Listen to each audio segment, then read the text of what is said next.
बिस्मिल्लाहिर्रहमानिर्रहीम। अस्सलामुअलैकुम। उम्मीद करती हूँ कि आप सब खैरियत से होंगे। मेरी अल्लाह से दुआ है कि वो हम सबको अपने अपने घरों में खुश और आबाद रखे, आमीन। आज मैं आपके साथ सिंधी बिरयानी की बहुत ही मज़ेदार सी रेसिपी शेयर कर रही हूँ।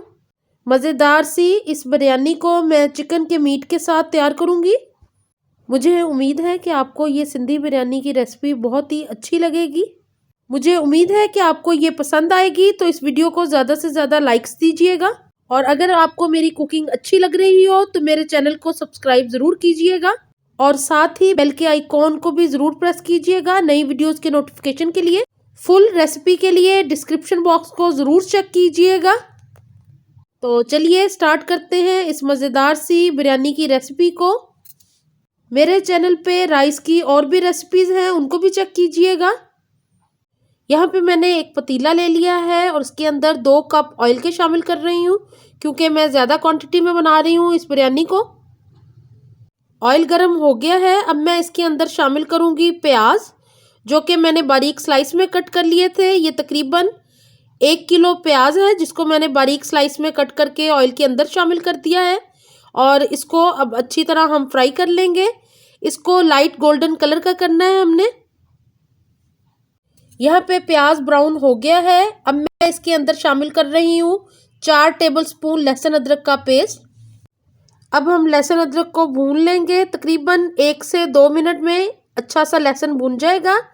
इसकी बहुत प्यारी सी स्मेल आ रही है। तकरीबन 2 मिनट तक मैंने लहसुन अदरक को प्याज के साथ फ्राई कर लिया है। अब मैं इसके अंदर चिकन को शामिल कर रही हूँ और यहाँ मैं 3 किलो चिकन का इस्तेमाल कर रही हूँ। यहाँ पे मैंने सारा चिकन शामिल कर दिया है और अब इसको मैंने अच्छी तरह फ्राई कर लेना है जब तक इसका कलर चेंज नहीं हो जाता। हल्का सा वाइट कलर पे लेके आएंगे इसको हम। और इसको मैंने गोश्त को अच्छी तरह धो के वॉश कर लिया था। चिकन का कलर चेंज हो गया है। अब मैं इसके अंदर शामिल कर रही हूँ 1/2 kg आलू, जिनको मैंने छील के धो के शामिल कर दिया है। और अब इसको फ्राई करेंगे आलूओं को भी चिकन के साथ तकरीबन 1 मिनट तक, ताकि आलू अच्छे से फ्राई हो जाए। चिकन हमारा फ्राई हो चुका है, ऑयल छोड़ दिया है। यहाँ पे होममेड बिरयानी मसाला है जो मैं शामिल कर रही हूँ इसके अंदर। ये 6 टेबलस्पून में शामिल कर दिए हैं। इसकी रेसिपी डिस्क्रिप्शन बॉक्स में मैं आपको दे दूँगी। ये मैंने घर पे ही तैयार किया है। अगर आपको इसकी रेसिपी चाहिए तो मुझे कॉमेंट बॉक्स में ज़रूर बताइएगा, इंशाल्लाह मैं ज़रूर शेयर करूँगी। इसमें शामिल सारे अज्जा मैं बता दूँगी। चिकन और आलूओं को मैंने मसाले के साथ अच्छे से फ्राई कर लिया है। अब मैं तकरीबन 2 मुट्ठी भर के आलू बुखारे के और इमली के शामिल कर रही हूँ इसके अंदर। आप इमली आलू बुखारे को कम या ज़्यादा कर सकते हैं अपने टेस्ट के मुताबिक, जितनी आपको खटाई चाहिए। यहाँ पे अब मैं शामिल कर रही हूँ दही। ये तकरीबन 1 पाव दही है जो मैंने शामिल कर दिया है चिकन के अंदर। और इसको भी भूनेंगे हम चिकन और आलूओं के साथ। दही शामिल करने से बहुत अच्छा सा मसाला तैयार होता है बिरयानी का, तो मैं अपनी बिरयानी के मसाले में दही ज़रूर शामिल करती हूँ। अब इसको फ्राई करेंगे तकरीबन 2 मिनट तक, ताकि दही अच्छे से पक जाए। 4 कटी हरी मिर्चें शामिल कर दी हैं। यहाँ पे मैं थोड़ा सा पानी शामिल कर रही हूँ। तकरीबन 1 गिलास पानी का शामिल किया मैंने, क्योंकि चिकन और आलू थोड़े से गल जाएँ और अच्छी सी ग्रेवी तैयार हो जाए। तो यहाँ पे हल्का सा मसाला बनाने के लिए मैंने 1 गिलास पानी शामिल किया है। और अब मैं इसको कवर करके पकाऊंगी तकरीबन 5 से 6 मिनट तक, ताकि चिकन और आलूओं में अगर कोई कमी हो तो वो गल जाए। यहाँ मैं गरम मसाला पाउडर शामिल कर रही हूँ 1 टेबलस्पून। सबसे लास्ट में मैं हरा धनिया और पुदीना थोड़ा सा शामिल कर रही हूँ कटा हुआ इसके अंदर। यहाँ पे बिरयानी मसाला 10 मिनट तक पकने के बाद बिल्कुल रेडी है। और यहाँ मैंने चावल भी बॉईल कर लिए हैं। यहाँ पे बासमती राइस लिए हैं मैंने, 2 किलो वज़न है इनका। अब मैं सबसे पहले पतीले में नीचे चावलों की लेयर लगाई है, उसके ऊपर मैं बिरयानी का जो मसाला सालन तैयार किया था वो डालूँगी। मैं हमेशा सेंटर में डालती हूँ, कई लोग इसको फैला के डालते हैं, लेकिन मैं सेंटर में सालन रखती हूँ। यहाँ पे मैंने सालन डाल दिया है। अब इसके ऊपर एक लेयर लगाएंगे चावलों की।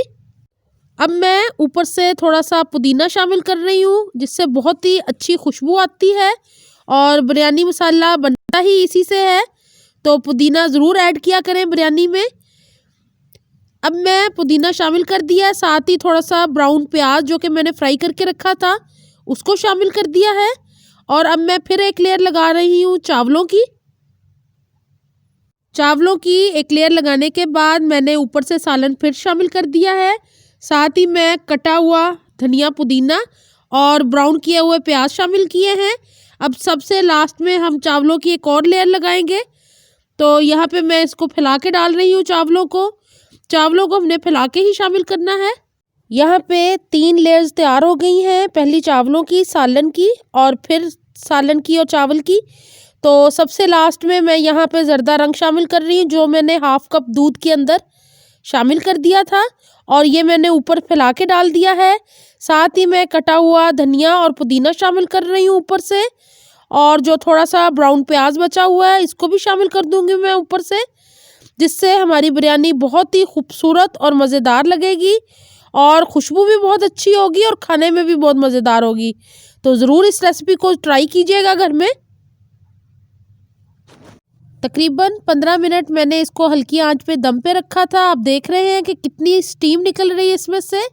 ये गर्मा गर्म सिंधी बिरयानी खाने के लिए बिल्कुल तैयार है। मेरी रेसिपी को ज़रूर फॉलो कीजिएगा, इस रेसिपी को ज़रूर बनाइएगा।